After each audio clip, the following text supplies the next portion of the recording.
We're now going to zoom over from Bolivia, over South America, across the Atlantic, and back up to what we call Blighty, back to United Kingdom, London.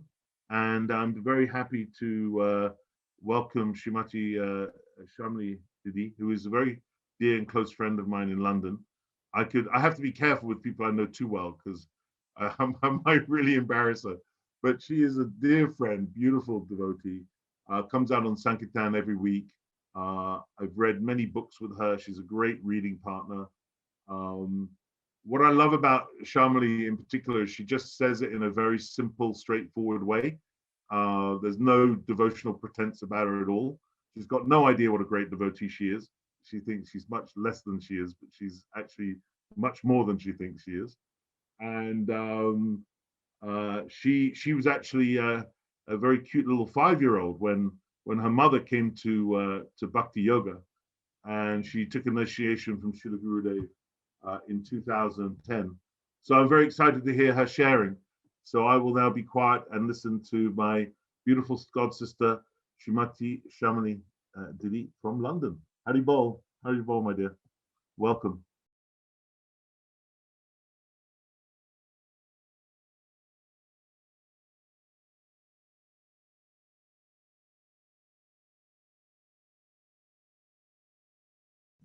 Shamili Didi, you're on mute, so you're gonna have to unmute yourself. There we go. All right. All right. Radhe, thank you for having me. I'm a bit nervous. You can hear me, yes? Yeah? Okay. Yes, even though I came to Krishna consciousness at a very young age, it's only just about sinking in now. So it's taken a long time. Anyway. Om Jnana Tirumandasyana Gyananjana Salakaya Chaksu Unmilitam Yena Tasme Shri Gurave Namaha. Om Namo Padaradikaya Pritmane Shishima Bhaktivedanta Narayan Marajiti Namine. Thank you to the assembled devotees and the Vaishnavas and allowing me to speak something, even though I feel very unqualified and I don't have too much, didn't have too much interaction with Gurudeva, but I did partake in that wonderful energy wherever he was. I came to, when we were little, my mum went to Bhaktivedanta Manor temple, and we weren't really believing in God at that time because she was born Jain. And I remember the first thing I remember, and the thing that I've always carried with me, and it was from Sunday school, when they were talking about Krishna, and they said, you know, Krishna can be your mother, your father, your friend. And I just thought, I remember saying that, I said, he can be my friend. This little blue boy could be my friend. And that was the most important thing that took me all the way to now, because I actually saw Krishna as my friend. When I went home, I got a little cutout of Krishna, I got a cornflakes box, I made a little altar, I put him in it, and I used to talk to him as that. And then my mum saw that and she went, oh my God, we need to put an altar in. So we did put an altar in, and we got a little Laddu Gopal, and we used to go to the temple regular every Sunday, and it was beautiful. And though I'm not one for remembering any slokas, or all my kind of understanding of Krishna consciousness came from the Bhaktivedanta Manor plays. They were on every week. I can tell you all about liquid beauty, love, lust, anger, greed, these plays that were just on, and they sunk in. So, and even the Srimad Bhagavatam, when my mum got the Srimad Bhagavatam, it was like our association was, it was looking at the pictures. We just learned so much about the world through the pictures in the Srimad Bhagavatam. It was brilliant. And so for me, it always made sense, because it was like, I remember my sister, when we were little, remember when you were little, they would always have that thing, sticks and stones break my bones, but words can never harm me. Well, my little sister, because she went and lived in the temple afterwards, and she was very devout years ago, she used to always say, well, I don't care because I'm not this body. And so we always grew up knowing that we weren't this body, that Krishna was God. And it was a beautiful space. But however, I do think I'm a very slow burner. Like, I think, like the log, like they say, if Guru is the spark, the fire, and he has the potential to ignite the log, and depending on how wet or damp that log is how fast that, you know, meaning like the anatas would catch fire. I was never one of them ones that caught fire very quick. Like, I think I'm beginning to catch fire now, like 50 years later, a little bit. But I was definitely a wet log for a very long time, shall we say. And so we grew up and moved away from that temple, got into family life and everything, and then met through the Gangas. No, actually through my mum, who was on about Gurudev. And it was that time that when he came to Aberystwyth. And unfortunately for me, still being so covered, pregnant with my third child, in dilemmas of all material existence, she's like, come to Aberystwyth, you've got to meet Gurudev. Now, my question was never whether he's the real deal or not. I knew Srila Gurudev was the real deal. I just knew, because he was following Prabhupada. I didn't have to ask that question. But whether I was worthy of Gurudev, that was the question. So I wasn't really happy to meet him, because I felt so contaminated on so many levels. And I did meet him, and I remember him sitting there, and it was a one-on-one darshan, just me and my mum. He was talking to my mum in Hindi, and I was just like, oh God, you know, I was just so depressed with life anyway. And mum was telling him, oh, she's pregnant, she's not getting along with her husband. And I'm like, anyway, I was like, what do I do? I did my obeisance. He was sitting in his chair, and he had his, you know, like how he has his arm hanging over the chair like that. So what I did was like, okay, what do I do? So I sort of was near him. I sort of crawled under his hand. So his head, he had to put his hand on my head. And I went, okay. I wasn't sure what to do, but that's what I ended up doing anyway. So that was my first interaction with Gurudev. And then my first real experience of understanding devotees and love and everything, and this was in an energetic form of going to the Vaishnava festivals in Europe. They all said come to India, but I didn't feel ready for India. I had 2 other little kids, and Krishna was born then. And I started going to the Vaishnava festivals, I think when Kush was 3. No, he might have been about 2. And they were just like, they were phenomenal. They were like love festivals. I'd never felt so much love and comradeship between people in my whole entire life. And I'd go back just full of enthusiasm and wanting to change. But obviously, get back, you do it for a couple of weeks, and you've got no association, and fall back off the horse, and you get swallowed back up into the material world. And that was pretty much my life, for like looking forward every year, going to the Vaishnava festivals and loving it and getting something back. And it wasn't just Gurudev, there was this, I remember going there, and you would come with feeling grubby, because I just felt grubby. I felt grubby, and I felt really grubby, and seeing all these lovely Vaishnavas. But then you would sort of bond with a few devotees, and slowly their vulnerability and their stories would come out, and you would share yours, and you realize, God, we all got the same stuff going on, you know. And there was so much love and so much non-judgment there, and so much energy that Gurudev had put into this. It was like another world. For me, it was like another world. And also, my material side loved the venues, the beaches, the accommodation, the prasad. I mean, Gurudev catered for every single thing, every single time, for people like me that are really kind of, you know, they sort of sideline between bhakti and bhukti, you know. Anyway, so that was that. And then there's one lovely story. So, you know how they say, like, Gurudev, he has the saffron particles. They kind of come from his eyes and his voice when he takes his glance. It's these saffron particles coming from like the spiritual world. And I remember Nakunja saying to me, we need to sit down the front. And I was like, what? Why? This is like 5 years in. I don't really want Gurudev to see me. And so she says, no, you get the saffron particles and things happen, things change. And I went, okay. So after that, I did sit down the front. And that year, you know, there was always conscious shifts when you come back from the festivals, or when you're in Gurudev's presence, or when you're around, you know, great devotees. But that year was fundamentally lots of big shifts happening there. So that was the first taste of like, wow, it is true. The first taste was the energy from the Vaishnava festivals that Gurudev created, this pure love that we should be in. The second taste was these saffron particles of like that, you don't know how, but you just become more conscious on so many levels. That was the second one.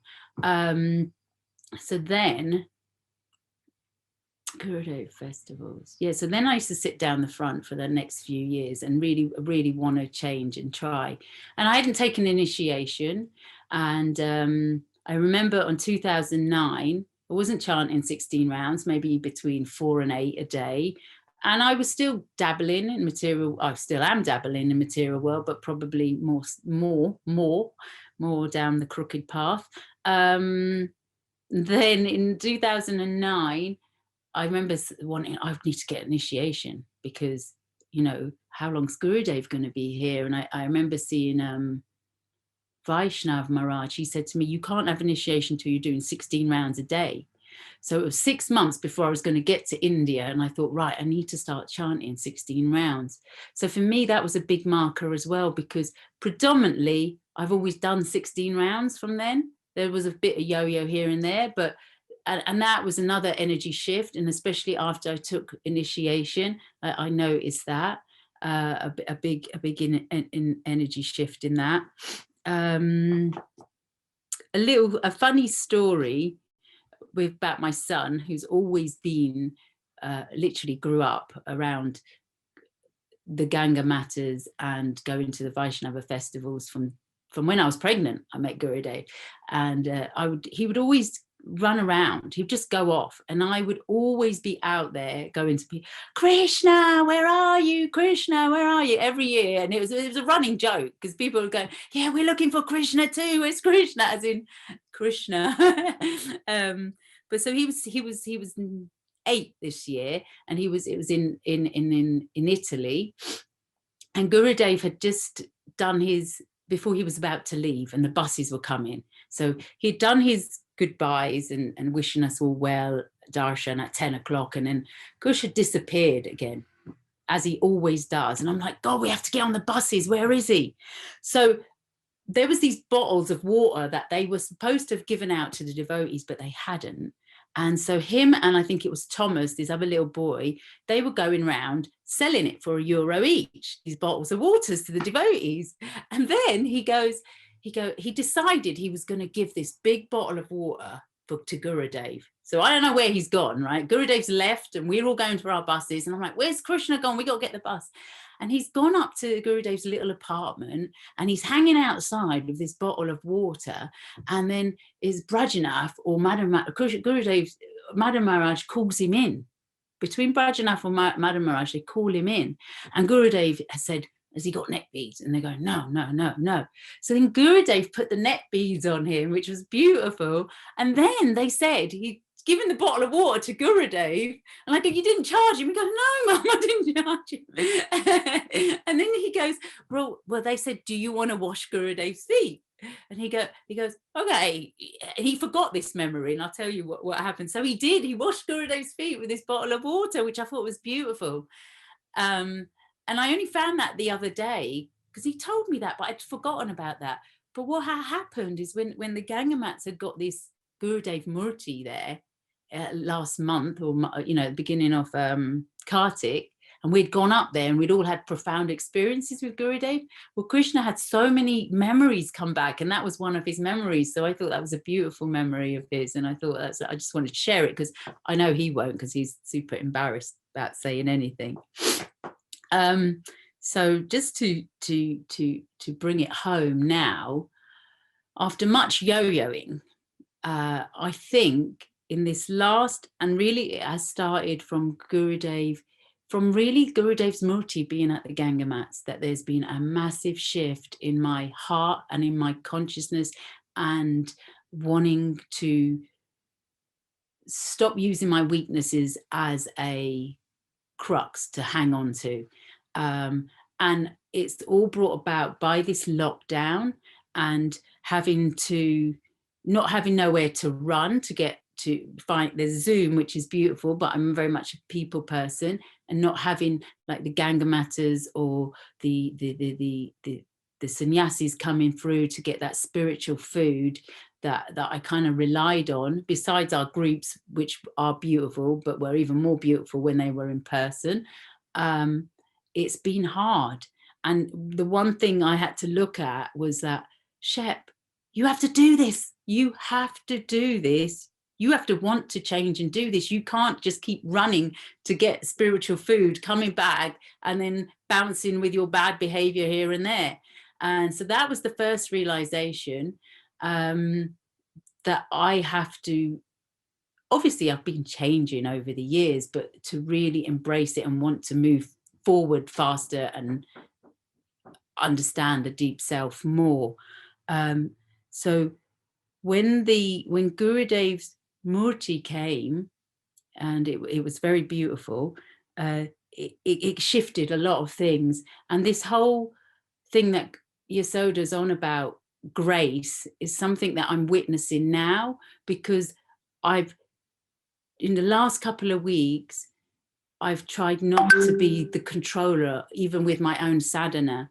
And it's such a subtle level of bouncing back and forwards, of letting go. And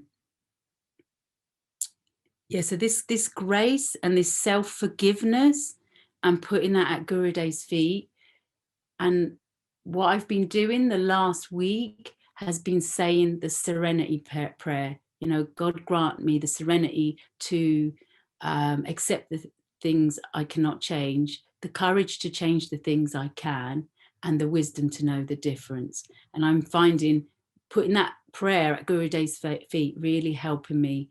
And I'm quite excited. And I wouldn't have come here today to speak because I really felt so trapped in so much guilt of not being a good devotee and not being this or that, that I feel that's lifting, because I'm leaving that, I'm putting that somewhere, and I'm really praying to Gurudev. So I hope that continues. Yeah, thank you. Vanchakalpa Turabhija, Kripa Sindhabhyavcha, Pachinam Pavanabho Vaishnavyo, Namo Namaha.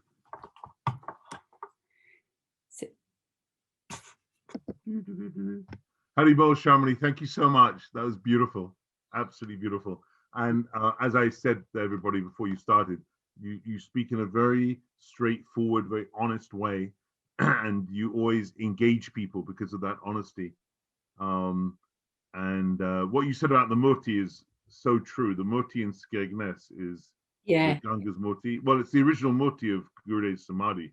It's super powerful. You sit in front of that Murti, and you know, it's kind of like he's merciful, and he's affectionate, and he's also very grave. He's very heavy in that Murti. Yeah? It's like really. There's definitely some potency. We have to get back up there. And very, very intense. Yeah, very beautiful. One quick thing, Yasoda, I've seen my son change so much. And when he was little and I used to start going to the Ganga mats, I didn't always feel like going. And I would always say to him, it was only like 3 or 4, I said, shall we go to the Gangas? And if he said yes, and which was most of the time, I'd go. So he's sort of my inspiration to want to you know, I always try and do it for him, because I can find excuses in myself not to change. So it's a beautiful thing watching him change. It makes me change as well. Well, one of the things I wanted to share with everybody is if they want to see Gurudev's qualities in you, they only have to look at your son, because he's testament to your qualities. He's beautiful. Krishna is. You sometimes switch between Kush and Krishna, by the way, everybody. It's the same person. He's absolutely beautiful, very soft, very wonderful boy, and absolute credit to you.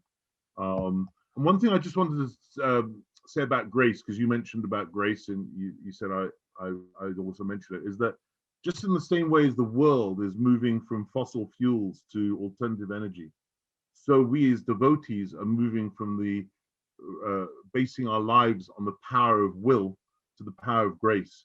And it's a very subtle distinction, but it's almost like a tatashta shift second by second. Am I operating from will right now, or am I operating from grace? And you can feel the difference, because grace is kind of karma free, whereas will is full of karma. You can almost feel your, just in the same way airplanes in the sky leave a blaze, leave a trail, so you do when you operate your life through will.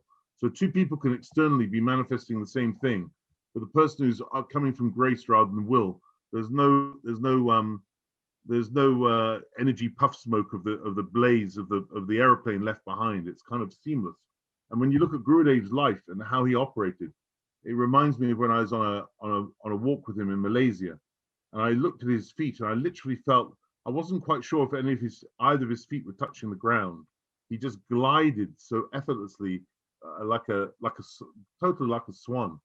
And that's what he's asking us to be, is have the faith to be fueled by grace, and no need to rely upon your own will, which is kind of where you got to in your sharing, Shamili. Yeah, and I think just quickly, that's because I think of Harinam as well. I think that has really shifted so much these last 5, 6. I'm watching it from the beginning develop from 7 people to like 30 people, and this amazing energy, and it's like making me go, I want to be a part of this. I want to make the change. I want people to change, and I'm really excited. So thank you to that, and the boys, the North London boys. I think they're phenomenal, and amazing. And just one very quick thing, because I have to go myself, but the other realization I had is that I've always tried to fit service into my life, and now I want to fit my life into service, and that again is like a shift, and it's just flipping the switch. Beautiful. Jai. Okay, thank you. That's awesome, Shamili. Thank you so much. Thank you. Bye bye. Haribol.